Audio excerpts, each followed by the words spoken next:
መጽሐፈ ምሳሌ ምዕራፍ 9ና 10 ላይክ በማድረግ ጀምሩት። ምዕራፍ 9 ጥበብ ቤቷን ሰራች፣ ሰባቱንም ምሰሶዋን አቆመች፣ ፍሪዳዋን አረደች፣ የወይን ጠጇን ደባለቀች፣ ማዕዷን አዘጋጀች። ባሪያዎቿን ልካ በከተማይቱ ከፍተኛ ስፍራ ላይ ጠራች።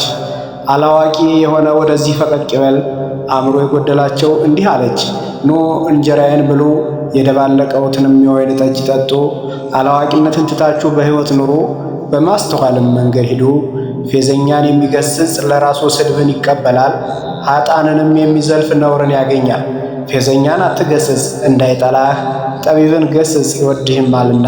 ለጠቢብ ሰው ትምህርትን ስጠው፣ ጥበብን ያበዛል። ጽድቅንም አስተምረው፣ ዕውቀትንም ያበዛል።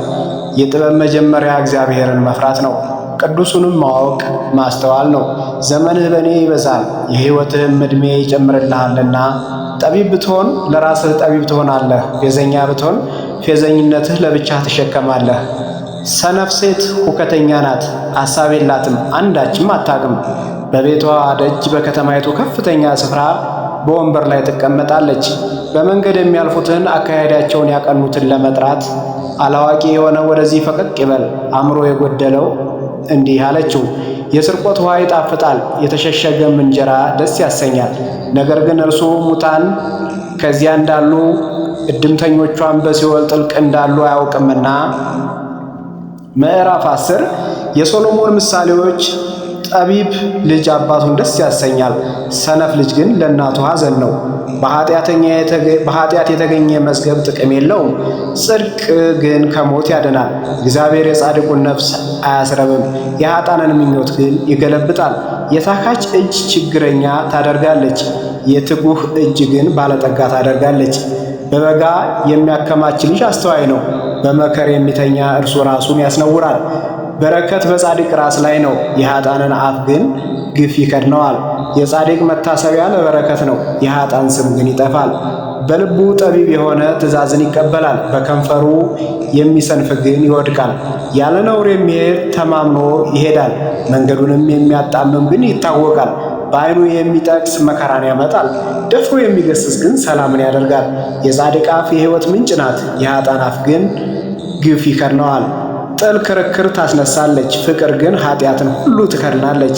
በብልሃተኛ ከንፈር ጥበብ ትገኛለች፣ በትር ግን አእምሮ ለጎደለው ሰው ጀርባ ነው።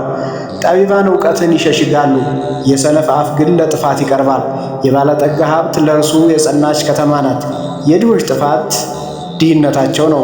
የጻድቅ ደመወዝ ለሕይወቱ ነው፣ የኃጥ ፍሬ ግን ለኃጢአት ነው። ተግሣጽን የሚጠብቅ በሕይወት መንገድ ይሄዳል፣ ዘለፋን የሚተው ግን ይስታል። ጥልን የሚያከብድ ሐሰተኛ ከንፈር አለው፣ ሐሜትን የሚገልጥ ሰነፍ ነው። በቃል ብዛት ውስጡ ኃጢአት ሳይኖር አይቀርም፣ ከንፈሩንም የሚገታ ግን አስተዋይ ነው። የጻድቅ ምላስ የተፈተነ ብር ነው፣ የኃጥአን ልብ ግን ምናምን ነው። የጻድቅ ከንፈሮች ብዙ ናቸው፣ ይመግባሉ፣ ሰነፎች ግን ከልባቸው ጉድለት የተነሳ ይሞታሉ። የእግዚአብሔር በረከት ባለጠጋ ታደርጋለች፣ ሐዘንንም ከእርሷ ጋር አይጨምርም። ክፉ ነገር ማድረግ ለሰነፍ ሰው ጨዋታ ነው፣ እንዲህም ጥበብ ለአስተዋይ ነው። የኃጥ ሰው ፍርሃት በላዩ ይመጣበታል፣ ለጻድቃንም ምኞታቸው ትሰጣለች። አውሎ ነፋስ ሲያልፍ ኃጥ አይገኝም፣ ጻድቅ ግን የዘላለም መሠረት ነው። ሆምጣጤ ጥርስን ጢስም ዓይንን እንደሚጎዳ እንዲሁ ታካች ለላኩት እግዚአብሔርን መፍራት ዘመንን ታረዝማለች፣ የኃጥአን ዕድሜ ግን ታጥራለች። የጻድቃን አለኝታ ደስታ ነው፣ የኃጥአን ተስፋ ግን ይጠፋል። የእግዚአብሔር መንገድ ያለ ነውር ለሚሄድም አምባ ነው፣ ጥፋት ግን ክፋትን ለሚያደርጉ። ጻድቃን ለዘላለም አይናወጡም፣ ኃጥአን ግን በምድር ላይ አይቀመጡም። የጻድቅ አፍ ጥበብን ይናገራል፣ ጠማማ ምላስ ግን ትቆረጣለች። የጻድቅ ከንፈሮች ደስ የሚያሰኝ ነገርን ያውቃሉ፣ የኃጥአን አፍ ግን ጠማማ ነው። የዛሬው ክፍል በዚህ ተጠናቋል። በቀጣይ ክፍል እስከምንገናኝ ቸር ቆዩኝ።